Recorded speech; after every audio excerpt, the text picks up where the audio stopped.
우리는 오늘 본문을 통하여서 이제 예수 그리스도께서 내가 누구인가 하는 것에 대한 그분의 대답에 대한 절정에 이르렀습니다. 본문은 사실 앞에 있었던 오병이어, 오늘 본문을 편의상 물고기 두어 마리라고 하니까 7개의 떡과 물고기 두어 마리 하니까 칠병이어 이렇게 표현하면 좋을 것 같은데요. 오늘 이 칠병이어의 사건은 앞에 있었던 오병이어의 사건을 고스란히 다시 반복하고 있는 듯한 느낌이 듭니다. 그래서 공통점이 아주 많은데 먼저는 1절에 보니까 한번 읽어볼까요? 1절 말씀 한번 읽어보겠습니다. 시작. 그 무렵에 또 큰 무리가 있어 먹을 것이 없는지라 예수께서 제자들을 불러 이르시되, 예수님과 함께 있었던 큰 무리가 또다시 배고픔 가운데 있었습니다. 그때에 예수님께서 오병이어 때와 같은 그런 모습으로 6절도 읽어보겠습니다. 시작. 예수께서 무리를 명하여 땅에 앉게 하시고 떡 7개를 가지사 축사하시고 떼어 제자들에게 주어 나누어 주게 하시니 제자들이 무리에게 나누어 주더라. 자, 여기도 우리가 오병이어의 기적 사건에서 보았던 것처럼 예수님의 이 4가지 동사가 나타나죠. 먼저 떡을 가지사, 그리고 하늘을 향하여 하나님 아버지께 드리는 축사, 그리고 어떻게 합니까? 떼어, 그리고 나누어 주는 것. 이 모습을 통하여서 오병이어 기적 사건은 단순히 육신적인 배고픔 가운데 있는 자들에게 육신의 빵을 주는 것이 아니라 영적인 죽음 가운데 처해 있는 자들에게 생명이 떡이신 예수 그리스도가 하나님께 드려지고 그분에 의하여 찢겨져서 생명을 주는 성만찬의 모습을 보여준다고 말씀을 드렸고, 오늘 이 칠병이어의 사건 또한 오병이어의 사건과 똑같은 의미를 가지고 있을 뿐만 아니라 그 결과도 같다라는 것을 봅니다. 8절도 읽어보겠습니다. 8절 시작. 배불리 먹고 남은 조각 7강주리를 거두었으며. 그러니까 이 성만찬의 모습을 다시 재현하시면서 예수 그리스도께서는 하늘로부터 내려오셔서 찢겨져서 우리에게 생명을 주시는, 죽음을 통한 생명이 되시는 분일 뿐만 아니라 그 생명은 배불리 먹고도 7강주리가 남을 만큼, 오병이어 기적 사건처럼 12강주리가 남았던 그때처럼 이 생명은 모두를 먹이고도 남을 만한 충분한 생명이다라고 말씀을 하고 있습니다. 그러니까 오병이어 기적 사건과 칠병이어 기적 사건은 이런 면에서 공통점을 가지고 있지만, 그러나 자세히 살펴보면 오병이어 기적 사건과 이 사건의 차이점이 많이 부각되고 있는 것을 보게 됩니다. 물론 떡이 5개와 7개다라는 것을 포함해서 차이점들을 보게 되면, 먼저는 이 칠병이어 기적 사건은 시작점이 누군가를 살펴볼 때에 예수 그리스도께서 사실은 이 문제에 대하여 제기를 하시고 시작을 하십니다. 자, 2절 말씀 한번 읽어보겠습니다. 2절 있습니다. 시작. 내가 무리를 불쌍히 여기노라. 그들이 나와 함께 있은지 이미 사흘이 지났으나 먹을 것이 없도다. 자, 오병이어 기적 사건의 시작점은 누구였습니까? 사실 제자들이었습니다. 제자들이 무리들을 보고 불쌍히 여겨서 저 유대인들이 다 죽어갑니다 라고 말하면서 저들을 어떻게 하면 되겠습니까? 라고 문제의 해결점의 시작이 제자들부터 시작됐어요. 그런데 이번에 이 칠병이어 기적 사건은 예수 그리스도께서 그와 함께 있었던 자들의 굶주림을 보면서 내가 무리를 불쌍히 여긴다 그러면서 예수님으로부터 이 기적이 시작된다라는 것을 보게 됩니다. 또 하나 차이점은 지역에 있어서도 차이가 난다라는 것을 보게 됩니다. 자, 4절 한번 보시겠습니까? 4절 보시면 제자들이 대답하되 이 광야 어디서 떡을 얻어? 라고 말하고 있습니다. 여기서 말하는 이 광야는 어딜까요? 데가볼리 지역입니다. 이 말은 이 지역이 지금 이방인의 땅이라는 거예요. 더러운 이방인의 땅. 그러니까 지금 지역이 이방인의 땅이다라고 말하고 있고, 오병이어 기적 사건은 어디에서 일어났습니까? 베세다 지역에서 일어났어요. 그러니까 그 땅은 또한 유대인의 땅이었다는 것이죠. 그러니까 차이점은 오병이어는 유대 땅에서 일어났던 일이고 칠병이어는 이방 땅에서 일어난 일입니다. 그리고 또 다른 차이점은 3절 또 한번 보실까요? 3절에 보시면 그 중에 멀리서 온 사람들도 있느니라 이렇게 표현하고 있죠. 3절 끝에. 사실 그 지역에 있었던 대부분의 사람들은 다 이방인이었고 저기 멀리서 온 사람들까지 포함한 이방인이었다. 오병이어 기적 사건의 대상은 누구였습니까? 유대인들이었습니다. 그런데 칠병이어 기적 사건의 대상은 바로 이방인과 함께 저 멀리서부터서 온 이방인들까지 포함하고 있다라는 것이 차이점이라는 것이고, 또 하나는요, 시기가 다릅니다. 오병이어 기적 사건은 사실 계절적으로 보면 봄에 일어났던 일입니다. 그런데 오늘 이 칠병이어 기적 사건은 그 봄을 지나서 한참 지난 시간인 여름에 이 일이 일어나고 있다라는 것을 보게 되는 것이죠. 자, 그러면 공통점을 보면 오병이어 기적 사건이나 칠병이어 기적 사건이나 보여주시고자 하는 메시지는 공통점을 가지고 있습니다. 예수 그리스도는 하늘로부터 내려오셔서 찢겨진 빵이 되셔서 우리에게 생명을 주시는, 그리고 충분한 생명을 주시는 분이다라는 것에 공통점을 가지고 있지만, 그러나 또 이 차이점으로 말미암아서 예수 그리스도께서 이제 칠병이어 기적 사건을 통해서는 무엇을 말씀하고 있습니까? 예수님께서 유대인들에게 생명이 떡이 되실 뿐만 아니라 그 이후에 마치 봄을 지나 여름에 이 일이 유대 땅이 아니라 이방 땅에서, 그리고 이방인들에게 주님의 아픈 마음으로부터 시작된, 그래서 그분은 유대인들을 살리시는 분일 뿐만 아니라 그 이후에 어떻게 해요? 이방인들까지도 위하여서 찢겨진 빵이 되셔서 그들에게도 생명을 주시는 분이다. 이렇게 이제 자기 자신에 대하여서 대답을 하고 계시는 것입니다. 예수 그리스도가 누구인가? 그분의 이름이 드러나고 난 이후에 그분이 스스로 답하시면서 그분은 오병이어 기적부터 시작하여서 칠병이어 기적까지 말씀하시면서 이제 자기 자신에 대하여 대답을 하신 것입니다. 나는 죽음을 통한 생명이 되어서 유대인들과 이방인들 모두에게 구원과 생명을 줄 예수 그리스도다. 이것을 이제 설명하신 것이죠. 이렇게 모두 예수님께서 이제 대답을 하신 것입니다. 자, 그런데 오늘 이제 이 예수 그리스도의 스스로 우리를 향한 대답을 다 듣고 난 이후에 이제 거기에 대한 반응들이 오늘 두 부류로 나타나고 있는데요. 예수님은 스스로 우리에게 답을 해 주셨습니다. 그 가운데서 그 대답에 대한 반응, 두 부류의 반응이 나타나고 또 그 반응에 따른 예수님의 행동이 오늘 나타나고 있는데요. 먼저 이런 예수 그리스도, 오병이어 기적, 세례 요한의 죽음을 통하여서 죽음 이야기, 오병이어의 기적 사건과 마지막 칠병이어의 기적 사건까지 예수님께서 다 내가 누구다라고 말씀하시고 난 이후에 바리새인들의 오늘 반응을 우리는 살펴볼 수 있습니다. 자, 11절 말씀 한번 읽어보겠습니다. 11절 시작. 바리새인들이 나와서 예수를 힐난하며 그를 시험하여 하늘로부터 오는 표적을 구하거든. 예수님은 다 대답하셨습니다. 그런데 이제 바리새인들이 나왔어요. 그러면서 그들이 예수를 힐난하고 있다라고 말하고 그를 시험하고 있고, 그리고 그들이 뭐라고 말합니까? 하늘로부터 오는 표적을 구한다, 이렇게 말하고 있습니다. 지금 예수 그리스도께서 무엇을 보여주셨습니까? 세례 요한의 죽음부터 시작하여서 오병이어 기적, 그리고 칠병이어 기적 사건까지 하늘로부터 온 표적의 실체가 되시는 예수 그리스도를 보여주고 계셨음에도 불구하고 바리새인들은 그들의 완악함으로 인하여 예수를 거부하고 있는 모습을 우리가 보게 되는 것입니다. 이런 모습 속에서 이제 예수님께서 그런 바리새인들을 어떻게 대우하시는가, 12절이 그것을 보여주고 있는데 12절도 읽어봅니다. 시작. 예수께서 마음속으로 깊이 탄식하시며 이르시되 어찌하여 이 세대가 표적을 구하느냐, 내가 진실로 너희에게 이르노니 이 세대에 표적을 주지 아니하리라 하시고, 예수님께서 하늘의 표적으로서 실체가 되셔서 우리에게 자기 자신을 드러내셨음에도 불구하고 그들이 알아듣지 않기로, 그것을 마음에 받아들이지 않기로 완악한 마음으로 거부한 그들을 향하여 예수님의 첫 번째 반응은 바로 탄식이었습니다. 그들에 대한 탄식은 안타까움도 섞여 있지만 분노도 섞여 있는 탄식이었습니다. 그리고 난 이후에 그들에 대한 예수님의 행동은 바로 무엇입니까? 이 세대의 표적을 어떻게 한대요? 주지 아니하는. 이 세대의 표적이란 결국 예수 그리스도 자신이었습니다. 그런데 이제 더 이상 예수 그리스도를 보지도 못하며 예수 그리스도를 통하여서 그 어떤 것도 얻지 못하도록 하시겠다, 이렇게 말씀합니다. 그러니 바리새인들은요, 율법과 성경을 가지고 있으면서도 그 율법과 성경이 가르쳐 주시던 예수 그리스도를 눈으로 보면서도 보지 못하게 되는 그런 저주 가운데 있게 된 것이죠. 뿐만 아니라 예수님은 이제 그들과 함께 동행하고 계시면서 그들의 일상 속에서, 그리고 그들의 일상 속에 주님께서 역사하심으로 말미암아서 그들에게 예수님을 보여주셨어요. 그런데도 그들은 어떻게 됩니까?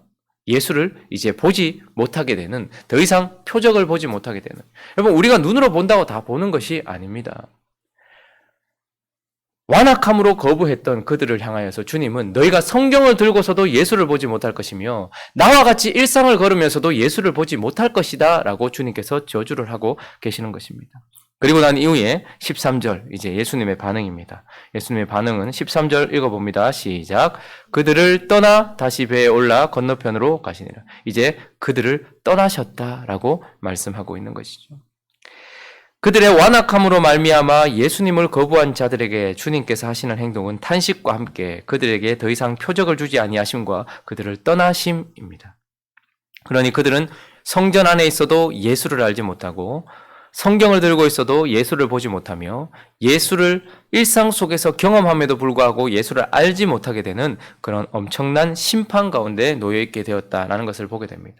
자, 그런데 오늘 본문은 이제 예수님께서 자신에 대한 대답을 다 마치시고 난 이후에 바리새인들의 반응에 초점을 맞추는 것이 아니고 예수 그리스도와 함께하게 된 제자들에게 초점을 맞추고 있는 것입니다. 자, 그러면 이렇게 예수님께서 우리를 가르치시고 자기 자신에 대한 대답, 오병이어에서부터 시작되어 칠병이어에서 끝이 난 예수 그리스도에 대하여 배웠던 그리고 보았던 그들이 그 제자들이 어떤 반응을 보이고 있는가도 한번 살펴봐야 되겠죠. 15절 말씀 보니까 예수께서 경고하여 이르시되 삼가 바리새인들의 누룩과 헤롯의 누룩을 주의하라 하시니, 자 이제 예수님께서 바리새인들과 그리고 헤롯의 누룩, 그들의 죄악됨을 얘기하는 것이겠죠. 그것을 주의해라라고 말씀하니까 16절 읽어봅니다. 시작.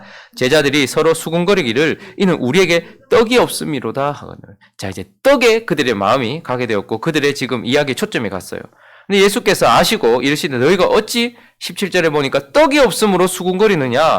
아직도 알지 못하며 깨닫지 못하느냐? 너희 마음이 둔하냐? 자, 18절, 19절도 있습니다. 18절부터 20절까지 시작. 너희가 눈이 있어도 보지 못하며 귀가 있어도 듣지 못하느냐? 또 기억하지 못하느냐? 내가 떡 5개를 5,000명에게 떼어줄 때에 조각 몇 바구니를 거두었느냐? 이르되 12이니이다. 또 7개를 4,000명에게 떼어줄 때에 조각 몇 광주리를 거두었느냐? 이르되 7.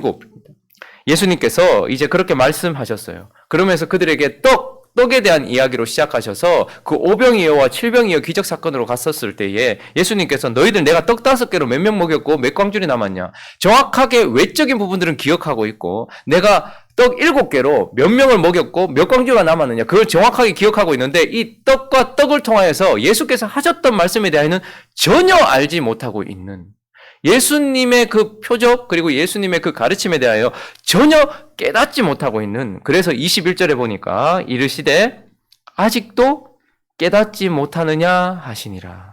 그러면 그들이 눈이 있어도 보지 못하고 귀가 있어도 듣지 못하는 것은 바리새인들과 똑같은 지금 상태에 놓여 있다라는 것을 뜻합니다. 그래서 주님이 이제 안타까워하시면서 제자들에게도 똑같이 아직도 너희가 깨닫지 못하느냐라고 말하고 있는데, 그러나 바리새인들과 제자들에게 있어서의 차이점, 똑같은 현상은 나타나고 있지만 그 차이점은 바리새인들은 알지 아니하기로 받지 아니하기로 완악함으로 거부했지만 제자들은 뭐죠? 받을 수 없는 연약함 때문에 지금 깨닫지 못하고 있다라는 것을 보게 되고, 이제 오늘 본문은 그런 예수 그리스도께서 그런 제자들에게 어떻게 행동하시는가에 초점이 맞춰져 있습니다. 예수님께서 아직도 깨닫지 못하냐라고 말씀하시고 이제 그들을 어디로 데리고 가시는가 하면 벳세다로 데리고 가십니다. 그곳에서 우리는 한 맹인을 만나게 되는데요. 이 본문에 나타난 이 한 맹인의 상태는 결국 누구를 보여주는 것일까요? 지금 제자들의 모습을 보여주고 있는 것입니다. 그래서 22절 한번 읽어보겠습니다. 예수님이 이제 이런 깨닫지 못하는 제자들을 향하여 어떤 행동을 취하시는지를 먼저 보게 되는데 22절 읽어봅니다. 시작. 벳세다의 이름에 사람들이 맹인 한 사람을 데리고 예수께 나와 손대시기를 구하거늘. 자, 벳세다는 어떤 곳입니까? 벳세다. 대부분의 제자들이 어부였어요. 그리고 이 벳세다는 그 제자들의 출신 지역입니다. 벳세다 출신들의 제자들이 대부분이었습니다. 그러니까 벳세다로 가셨다라는 것, 그리고 그 한 맹인을 우리에게 보여주시는 것은 처음 예수님께 부름을 받았던 제자들의 모습을 지금 우리에게 보여주시기 위함입니다. 그래서 벳세다에 보지 못하는 한 맹인은 예수님께 부름받았던 그때 상태에 있었던 제자들의 모습을 보여주고 있습니다. 또 벳세다는 어떤 곳입니까? 벳세다는 오병이어 기적 사건이 일어났던 곳이기도 합니다. 그러니까 제자들이 눈멀어서 무엇인가 보지 못하고 있었던 상태였을 뿐만 아니라 예수님께서 제자들에게 처음 예수님이 누구이신지를 스스로 답하고 계셨던 그 처음 장소로 데리고 가신 것이고 그곳에서 맹인 한 사람을 보게 하셨죠. 그리고 23절도 한번 읽어볼까요? 23절이 있습니다. 시작. 예수께서 맹인의 손을 붙잡으시고 마을 밖으로 데리고 나가사 눈에 침을 뱉으시며 그에게 안수하시고 무엇이 보이느냐 물으시니 벳세다의 한 맹인은 마치 예수 그리스도를 처음 만났던 그 제자들의 모습이고 23절에 보니까 그런 제자들을 사실 이 맹인에게 하셨던 것처럼 주님이 어떻게 하셨습니까? 그 맹인을 붙잡아 주셨죠. 그리고 마을 밖으로 데리고 나가셔서 그에게 침을 뱉어서 안수해 주셨습니다. 그리고 볼 수 있도록 해 주셨다는 것이죠. 그러니까 지금 이 벳세다의 한 맹인은 예수께서 제자들에게 하셨던 행동을 보여주고 이 한 맹인은 제자들의 모습을 또한 보여주고 있는 거예요. 보지 못하고 있었던 그들, 벳세다에서 보지 못하고 있었던 맹인과 같았던 제자들에게 주님께서 찾아오셔서 그를 붙잡아 주시고 데리고 나가셔서 이 마을에 있는 사람들과는 달리 눈에 안수를 해 주시면서 볼 수 있도록 해 주셨습니다. 그래서 그들은 보게 되었어요. 24절 읽어봅니다. 자, 24절 있습니다. 시작. 쳐다보며 이르시되 사람들이 보이나이다. 나무 같은 것들이 걸어가는 것을 보나이다 하거늘. 그래서 예수 그리스도께서 붙잡아 주셔서 안수해 주셔서 보게 되었는데 무엇이 보이느냐 이렇게 물으셨어요. 그런데 제자들이 뭐라고 말합니까? 보입니다. 그런데 사람을 보면서 뭐 같은 것들이 걸어간대요? 나무 같은 것들이 걸어간다라는 것입니다. 지금 이 맹인은 예수님에 의하여 붙잡힌 바 되고 예수님에 의하여 보게 되었지만 사실 그가 뭘 보냐라고 주님께서 물으셨을 때 그의 솔직한 대답으로 말미암아서 그는 본다고도 할 수 없고 못 본다라고도 할 수 없는 상태에 있다라는 것을 보게 됩니다. 주님께서 안수해 주셔서 고침을 받은 듯해요. 그래서 보지? 네, 봅니다. 무엇이 보이느냐? 뭐가 지나가는데 사람인 것 같긴 한데 나무 같은 것들이 걸어갑니다. 라고 말하는 상태는 곧 이 제자들의 모습을 고스란히 보여주고 있는 것이죠. 오병이어 기적 사건을 보았고 칠병이어 기적 사건을 보면서 그들이 보긴 보았어요. 그런데 그것을 보면서 그들은 진짜 제대로 보지 못했고 마치 사람을 보면 나무 같은 것들이 걸어가는 것처럼 희미하게 보이고 제대로 보이지 않았던 것처럼 제자들 또한 예수님께서 오병이어 기적 사건과 칠병이어 기적 사건을 통해서 보여주신 모든 것들을 보긴 보되 예수님께서 보시듯 예수님께서 보게 하시는 것처럼 보듯 그렇게 보지는 못했다라는 것을 우리에게 말씀해 주고 있는 것입니다. 고스란히 제자의 모습을 우리에게 보여주고 있는 것이죠. 자, 그런데 이때에 이제 예수님께서 어떻게 하시는가? 25절을 같이 읽어봅니다. 시작. 이에 그 눈에 다시 안수하심에 그가 주목하여 보더니 나아가 모든 것을 밝히 보느니라. 이제 예수님께서 그들에게 어떻게 하십니까? 예수님의 치유 사건 중에 이런 식으로 두 단계 혹은 단계를 가지고 치유하는 사건은 거의 드뭅니다. 능력이 있으신 그분이 능력이 없으셔서 그렇게 되었겠습니까? 지금 이 본문은 결국 제대로 보지 못하는 우리의 연약함으로 말미암아서 주님의 은혜를 마음껏 누리지도 못하고 주님께서 우리에게 주신 축복을 마음껏 보지도 못하는 제자들을 향한 주님의 또 다른 사역, 그들을 다시 붙잡으시고 그들을 다시 안수해 주시고 그들이 이제 주목하여 보게 되고 나아가서 모든 것을 밝히 보게 되는 그런 은혜를 주시는 분이다. 이렇게 말씀하고 있습니다. 말씀을 정리해 보겠습니다. 예수님께서 우리에게 예수님에 대하여 그리고 우리에게 일어나고 있는 일에 대하여 그리고 앞으로 일어날 일에 대하여 그리고 하나님의 마음에 대하여 말씀하십니까? 그렇지 않습니까? 주님은 언제나 가리시는 분이 아니라 그분은 계시이십니다. 그분은 언제나 열어 젖히셔서 우리에게 보여주시는 분입니다. 언제나 역사 속에서, 언제나 우리의 삶 속에서, 언제나 성경 속에서, 언제나 예배 속에서, 언제나 찬양 속에서, 언제나 기도 속에서 우리에게 뭔가를 보여주시는 분이십니다. 그런데 그분 앞에 서 있는 우리는 어떤 자입니까? 전혀 아무것도 보이지 않는다면 어쩌면 완악한 마음으로 주님을 거부하기로 작정한 바리새인과 같은 모습이 우리 속에 있기 때문이 아닐까라고 우리 자신을 돌아봐야 합니다. 그러나 우리는 그런 완악함이 아니라 우리 안에 있는 연약함 때문에 주님의 안수하심으로 말미암아 무엇인가 보게 되기는 했지만 그러나 명확하게 보지 못하게 되는 것, 이것이 어쩌면 우리의 약점일지도 모르겠습니다. 주님의 안수로 말미암아 그분의 붙들어 주심으로 말미암아서 우리는 뭔가를 보고 있는지도 모르겠습니다.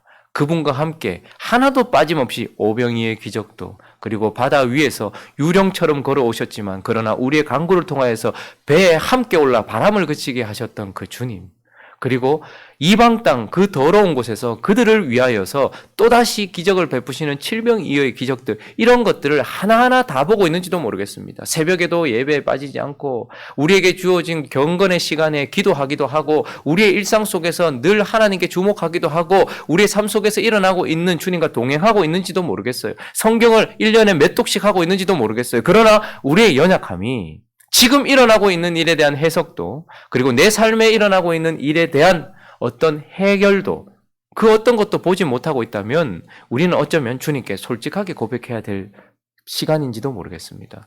무엇을 보느냐, 보고 있느냐, 무엇이 보이느냐, 주님께서 우리에게 물으실 때에 우리는 그분에게 솔직하게 보입니다. 그러나 나무 같은 것들이 지나가는 것이 보입니다 라고 주님께 솔직하게 고백할 때에 우리는 이제 그분이 우리에게 다시 안수해 주시는 은혜로 말미암아서 밝히 보게 되는 축복을 누리게 될 것입니다. 지금도 코로나19 바이러스로 인해서 우리 사회가 똑같은 현상을 보고 있습니다. 그런데 그 속에서 지금 주님은 뭘 하고 계시는 걸까요? 우리는 지금 교회들이 지금 현재 속에서 영상으로 예배를 드리고 있고 앞으로 이제 장기화가 될 것이라는 그런 똑같은 뉴스, 똑같은 어떤 상황 속에 놓여 있습니다. 그 속에서 우리는 주님이 지금 어디쯤에서 무엇을 하고 있는지 우리는 그것을 보고 있는가?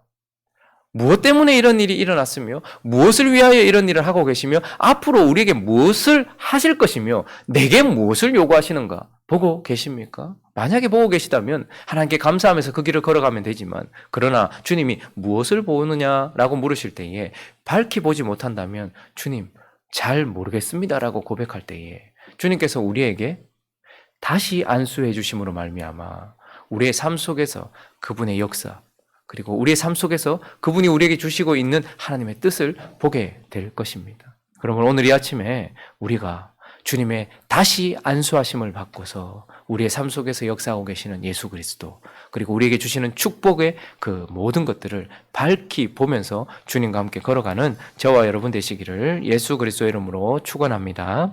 같이 한번 기도하겠습니다.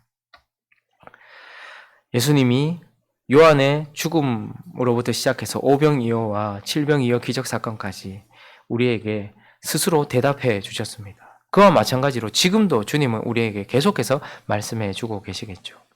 바리새인과 같은 모습이 아닌 연약한 제자들과 같은 우리, 그러나 주님께서 다시 안수해 주시는 은혜를 우리가 누리고서 밝히 보는 역사, 제자란 결국 주님의 다시 안수하심으로 말미암아 밝히 보는 자라는 것을 기억하면서 주님께 솔직하게 고백하고 그분의 다시 안수하심을 받고서 그분과 함께 동행하는 우리가 될 수 있게 달라고, 그리고 지금 일어나고 있는 현실 속에서도 주님은 우리에게 말씀하고 계시다는 것 보게 해 주십시오. 그리고 우리 삶 속에 일어나고 있는 일들 또한 보게 해 주십시오. 우리 그렇게 한번 기도하고 또 봄으로 말미암아 바르게 간구하게 하시고 바르게 걸어갈 수 있게 달라고 또 이 현실을 놓고서 같이 한번 기도하며 나가도록 합니다. 기도하겠습니다.